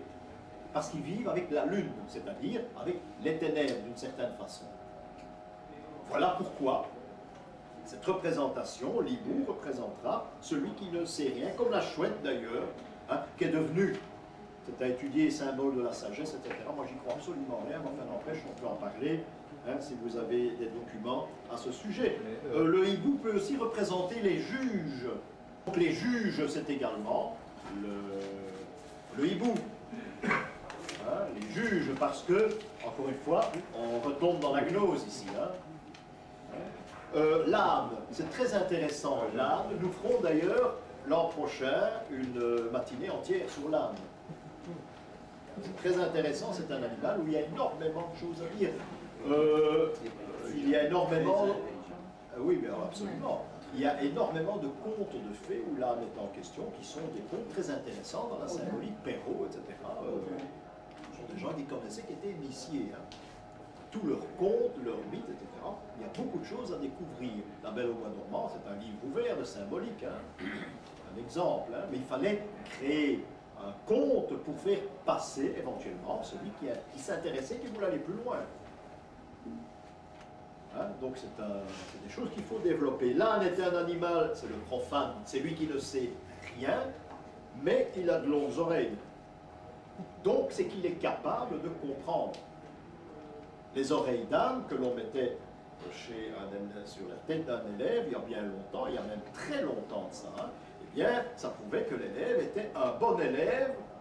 Il y avait quelque chose dans sa tête, mais il n'était pas capable, ou il était chouette, ou déloyal, etc. Non, il ne prenait pas conscience de son bagage intellectuel. On lui mettait le chapeau d'âne, il allait dans le coin. Et je me suis laissé dire que certains, au XVIIIe siècle, certains professeurs parlaient de la symbolique de cette façon-là. C'était presque une initiation à la symbolique. Donc l'âme est très grande importance. Pourquoi? Mais parce que le professeur parlait de la symbolique de cette façon-là. C'était presque une initiation à la symbolique. Donc l'âme est très grande importance. Pourquoi? Mais parce que dans l'histoire d'Apulée, je vous dis, il y a une matinée sur l'âne. Eh bien, l'âne est condamné, l'homme est condamné, il a fait une histoire tournant, je crois, c'est une histoire terrible. L'homme est transformé en âne par une fée, hein, et la fée lui dit, si tu broutes des roses, tu redeviendras homme. Et l'âne, je pense, est le seul animal qui peut manger les roses. Les chardons. Les chardons. Et l'histoire est là, c'est qu'il va devenir homme. Alors il y a ça va durer 12 mois, il y a toute une symbolique dans les chiffres qui jouent. La rose, c'est la fleur de la connaissance. Tout joue ici. Hein. C'est pour ça que dans les contes, c'est très important. L'homme ici est le symbole de l'initié. Hein. Donc cet homme qui a été transformé en âne. Donc l'âne, très important. Si vous allez voir des cathédrales anciennes qui n'ont pas été modifiées, en principe, et c'est le cas à Saint-Omer, vous devez rechercher où se trouve l'âne en entrant dans la cathédrale. Bien souvent, vous avez un âne qui joue de la vielle, ou d'un instrument, un biniou. Ça veut dire, ici, il y a à prendre. À Saint-Omer, par exemple, celui-là, je me souviens très bien, vous l'avez vu à Saint-Omer, l'âne. Là, j'aurais dû vous le dire au départ. Vous rentrez dans l'église, il est à gauche, il est au-dessus, on peut le toucher. À Chartres aussi, un âne, également. Donc, il y a un âne, il y avait un âne à chaque entrée de cathédrale. Ça veut dire qu'il y a l'initiation à prendre. Ce sont tous des trucs pour savoir. Alors, les anges musiciens, là, il y a peut-être des choses à dire, mais il faudrait développer ça d'une autre façon. Mais enfin, disons qu'en symbolique, l'ange musicien existe. Pourquoi l'ange musicien? Eh bien, parce que la musique, c'est 7 notes. 7, c'est le chemin de l'initiation, ce sont les étapes. L'ange a été initié. Il joue des 7 notes. Bon, je vous répondrai à cela qu'il y a un petit problème. Vous ne connaissez pas lequel? Vous avez fait de la musique ici. Donc c'est qu'en réalité, il y a 6 notes. Et la 7e a été inventée, je crois que c'est à la fin du XVe siècle, par un moine de l'abbaye de Pompose. Je crois qui c'est là. Là, je suis décidément fatigué. Enfin, soit c'est pas tellement important le nom du moine, mais le moine a ajouté une note qui était absente. Et c'est devenu la note Si, qui n'existait pas avant cela. Si, c'est les initiales de Saint Jean. C'est Saint Jean, en latin. Donc c'est la dernière note. Hein? Il y a beaucoup plus que ça en symbolique. Hein? Il y a tout le chant qui commence par Saint Jean. Toutes les notes peuvent s'y retrouver, mais ça, je vous passe des détails. À Saint-Quentin, on voit ça, c'est gravé dans la cathédrale. Dans la collégiale, à Saint-Quentin. Bon, une note. Alors, je me demande, à partir de quelle époque il y a ce 7, s'il n'y avait pas un remplacement, il y a un problème. Vous connaissez Pompose, c'était un compositeur, en bref, comment il s'appelait encore? C'est un illustre inconnu, hein. Enfin, le système des 6 notes existait. Le chardon, je vous en ai parlé, le chardon, mais le chardon des sables. Pourquoi? Eh bien parce que c'est peut-être le chardon, il n'y en a pas dans le sable s'il n'y a pas une... Dans le sable, il n'y a rien qui pousse, il n'y a pas une nourriture. Et il y a une nourriture céleste, hein, qui est la pluie. Le chardon peut vivre grâce à la pluie, même s'il est dans le sable. Hein. Donc, la pluie vient du ciel. Donc, le chardon est une plante qui est représentée également à un endroit où il faut recueillir une certaine connaissance. Mais le chardon sera plus mystique. C'est différent, c'est une autre symbolique.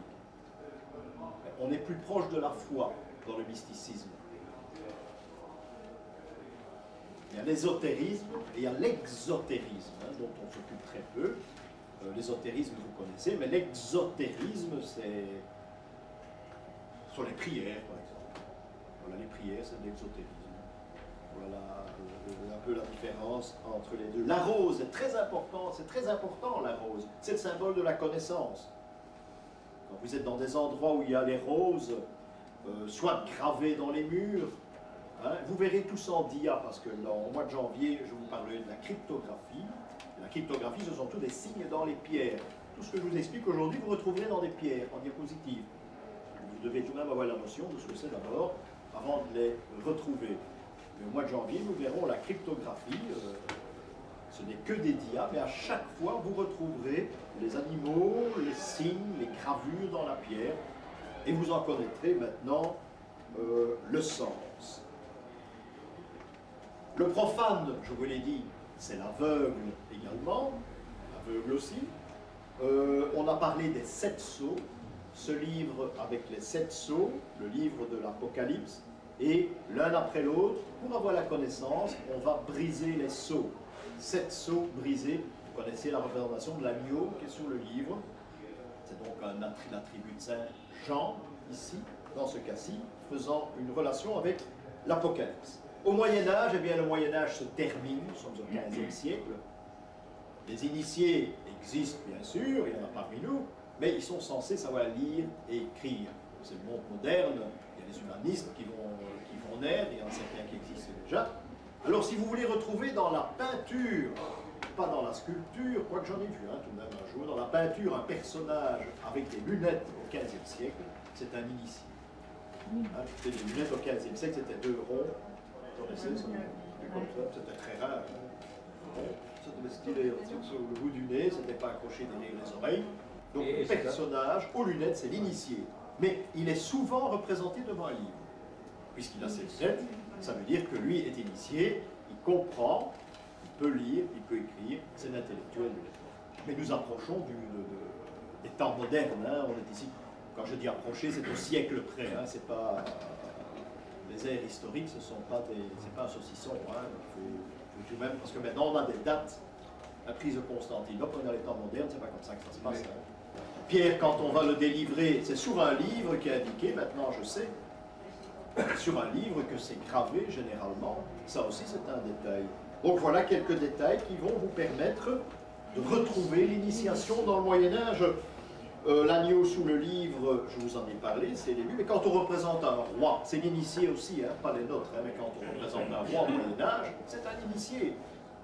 Il y a un exemple aussi, ce sont 24 vieillards qui sont couronnés. Vous avez peut-être déjà vu ça dans les cathédrales, hein, pratiquement uniquement dans les cathédrales, quoique en Provence il y en a ailleurs. Mais ce sont 24 vieillards, l'un tient une bouteille, l'autre, etc. Ils sont représentés, avec chacun couronne. C'est extrait de l'Apocalypse. Hein. Ben, ils sont initiés. 24 vieillards, 24 rois sont initiés.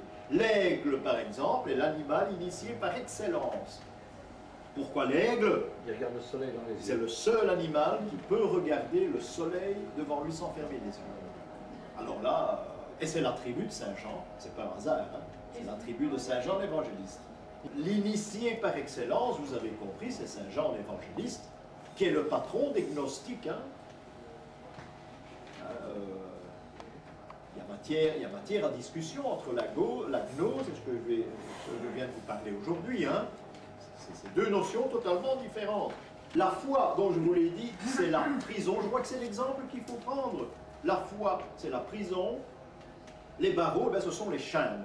encore en relation avec l'histoire de Saint-Pierre. Le profane est prisonnier, les clés le délivrent. Les clés, c'est donc l'ouverture de la porte pour arriver à l'initiation. L'ange a des ailes comme des dalles d'ailleurs. Ça peut éventuellement rappeler la fameuse aventure de Dédale, puisque l'ange est un initié. Et je terminerai par vous dire qu'il vous arrive, dans le domaine profane aussi, prenez l'hôtel de ville de Bruxelles, il faut détailler l'hôtel de ville, c'est intéressant, comme ailleurs aussi. Vous avez des représentations de personnages qui tiennent un phylactère en main et qui vous le présentent. Mais bien souvent, il n'y a rien d'écrit là-dessus, mais c'est un peu comme une bande dessinée, quoi. Un texte qui devrait s'y trouver, des anges présents, des phylactères, des personnages aussi, ce qui veut dire qu'il y a un message à comprendre ou à réceptionner, à prendre à cet endroit. Donc c'est souvent un prophète, c'est le cas à la maison de ville, ici à Bruxelles, c'est un prophète, on ne sait pas lequel, c'est pas important, mais qui présente un phylactère. Il devrait y avoir là une inscription qui n'a vraisemblablement jamais été placée, parce que le sens, c'est pas l'inscription, c'est le fait que vous devez entrer ici. Je répète, plus maintenant. Si la statue existe, je ne crois pas que ça vaut la peine d'entrer dans... Je crois qu'il y a peu de choses à... Voilà, eh bien, je crois qu'on en a fait le tour aujourd'hui.